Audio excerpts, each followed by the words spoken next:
Joe, a regular guy going about his morning routine, was taken aback when he discovered a strange, misshapen creature flopping next to his toilet. Convinced it was a bizarre fish that somehow ended up in his bathroom, he rushed it to the vet for examination. But when the vet heard his story and took a look at the creature, his eyes widened, and he uttered the words, "This is impossible." Joe was surprised by the vet's reaction, but he had no idea that things were only going to get even worse. Before he knew it, the vet was on the phone with the police, urging the officer to come to his clinic as soon as possible. Minutes later, Joe found himself alone in the vet's examination room, where he had been told to wait until the police arrived. When he tried to open the door, he realized that it was locked. He started banging on the door, yelling for someone to open it for him, but the vet only replied, "No, I can't let you leave." Joe was stunned. He could hear the police sirens getting closer in the distance. All he could think about was getting out of this room, or else this could end very badly for him. But what was so special about that creature Joe had found? What was it, and why did the police need to get involved? Before we start, smash the like button and make sure to subscribe if you haven't, and hit that notification bell so that you won't miss any new stories. It was a slow Saturday morning for Joe. He hadn't even set an alarm, and when he woke up, it was almost noon. He opened the curtains and went straight to the kitchen to turn on the coffee machine. This was perfect. His coffee would be done and waiting for him by the time he was in the bathroom, and it would have cooled off just enough so that he could drink it straight away. Joe took the time to wash his face and brush his teeth. I should shave today, he thought as he pat his face dry with a towel, and then he turned around to use the toilet. He sat down, finished his business, and flushed it once he was done. However, while he was washing his hands, he heard a strange sound, like something wet had fallen onto the floor. He assumed that it was just a noise that his toilet randomly made. It was quite old, and it had been in this house since he bought it. So he didn't even turn around to check it out, and he proceeded to wash his hands. It took him a few moments to realize that the noise hadn't stopped yet, and he thought that perhaps his toilet was broken. Joe finally turned around, confused and wanting to have a look at the toilet, when he saw that strange creature lying on his bathroom floor. "Whoa, what the heck is that?" Joe exclaimed as he jumped back, away from that thing. He couldn't believe his eyes.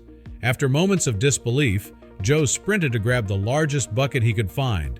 Using a towel, he pushed the creature into the bucket, filled it with water, and watched as it calmed down. It was a bizarre, fish-like blob, slimy, ugly, and unlike anything he'd ever seen. Mostly white with pinkish spots, it had visible eyes and a mouth.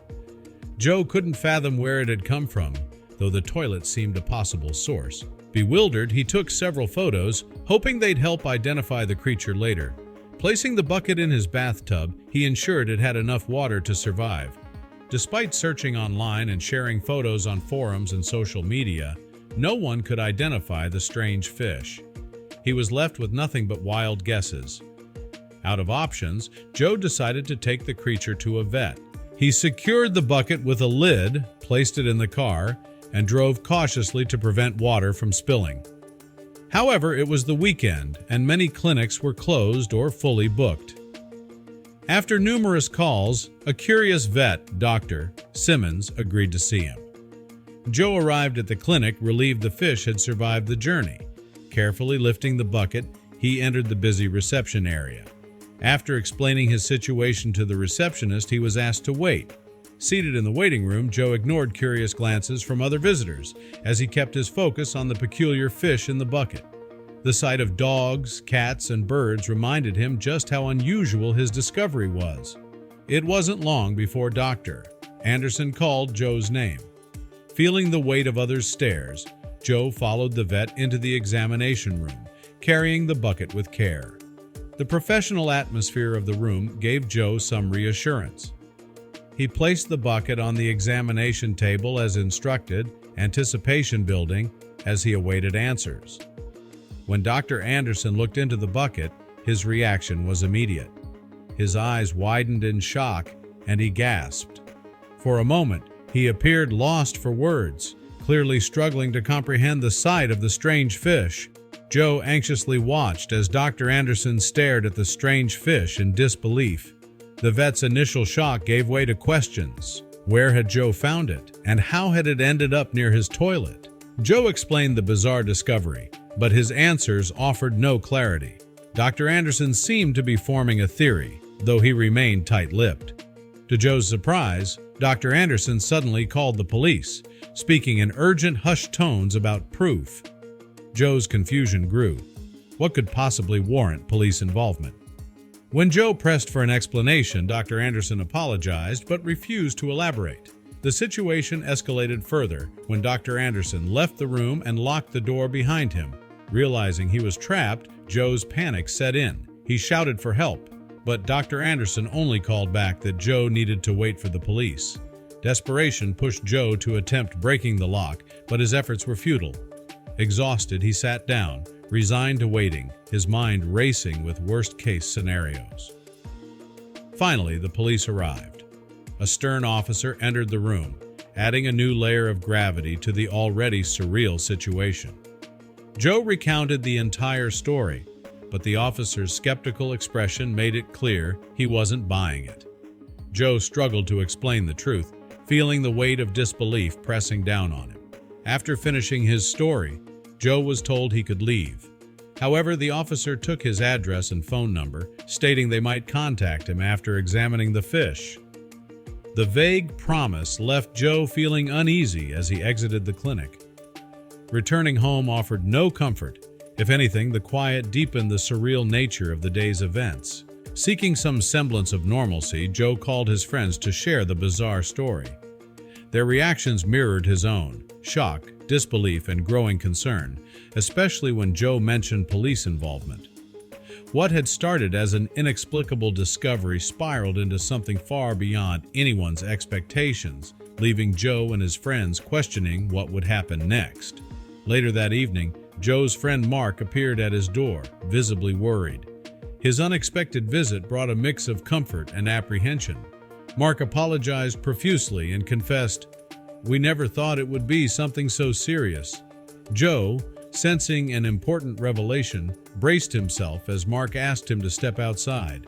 The cool evening air was heavy with tension as Mark led Joe toward a nearby forest. The familiar path felt eerie under the weight of Mark's silence, but Joe followed, hoping for answers.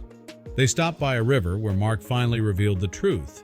He and their friends had found the fish in the river and decided to prank Joe by placing it in his toilet. The absurdity of the prank hit Joe hard. He was initially angry, but soon grew curious about why such a joke had escalated to involve the police. Though relieved to have some answers, he couldn't shake the feeling that there was more to uncover. Joe immediately called the officer, explaining that the fish had come from the river and was part of a prank by his friends. To Joe's surprise, the officer took the news seriously and asked both him and Mark to come to the station. The urgency in the officer's tone left no room for hesitation. The drive to the police station was tense, filled with unspoken questions. As they arrived and stepped inside, the seriousness of the situation became apparent. The strict demeanor of the officers reinforced the severity of the investigation. Joe and Mark, once at ease with each other, now faced the reality of their situation in solitude.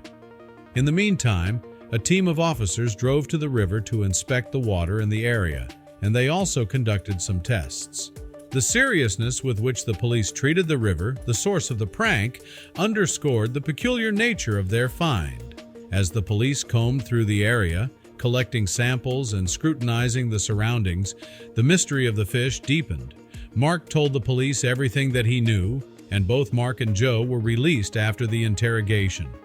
The relief of being let go was palpable, yet it was tinged with a newfound awareness of the impact of their actions. As they stepped out of the police station, the weight of the day's events lingered, leaving them to ponder the unforeseen consequences of what had started as a simple joke. After the results of the tests the police came back, the officers returned to the river and searched the area again. This time, their investigation was more thorough, covering wider ground with a keen focus. The officers meticulously combed through the surrounding area, determined to uncover any clues that could explain the unusual discovery in Joe's bathroom. The police found an illegal animal testing laboratory hidden within the dense foliage near the river. The lab, crudely set up but operational, was a shock to the local community and law enforcement. Officers carefully entered the premises, ready to confront whatever and whoever was inside. The discovery of the lab was a significant breakthrough in understanding the bizarre chain of events. Inside the lab, they found many animals, and they arrested the people who were working there. The workers, caught off guard by the police raid, were quickly detained. The lab was a hub of illegal activities, and the arrests marked the end of its operations. It was revealed that the fish that Joe found was actually a blobfish, and the lab workers had illegally imported it from Australia, where the fish normally lived, to run tests on it. The revelation shed light on the origins of the fish and the seriousness of the prank that had unknowingly involved an endangered species. The discovery prompted a wider conversation about wildlife trafficking and conservation. Joe's story became a hit on the news, and in the end, he and his friends could laugh about the prank gone wrong. The incident, while starting as a simple joke, highlighted important issues and brought them to the public's attention. Joe and his friends never expected their prank to lead to such a series of events, but they were relieved that it helped uncover the illegal lab. Joe appeared on the news for various interviews regarding the fish and the way everything played out. He recounted the tale from the unexpected discovery in his toilet to the uncovering of the illegal lab. With each telling, Joe became more comfortable in the spotlight, using his newfound platform to spread awareness about wildlife conservation and the consequences of seemingly harmless pranks. Joe decided that he was going to prank his friends back one day, but he would think of a plan to make it as good as their original prank on him. He started jotting down ideas, each more elaborate than the last. Joe was determined to find the perfect prank, one that would surprise his friends and remind them of their shared adventure, but without the legal drama. The blobfish was transported back to Australia, where it was released into its natural habitat. The transfer was carefully managed by conservationists, ensuring the fish's safety throughout the journey. Once in Australia, the blobfish was reintroduced to the deep sea, its peculiar appearance once again part of the underwater world. The successful release was a small but meaningful victory for wildlife conservation, celebrated by all who had followed Joe's story.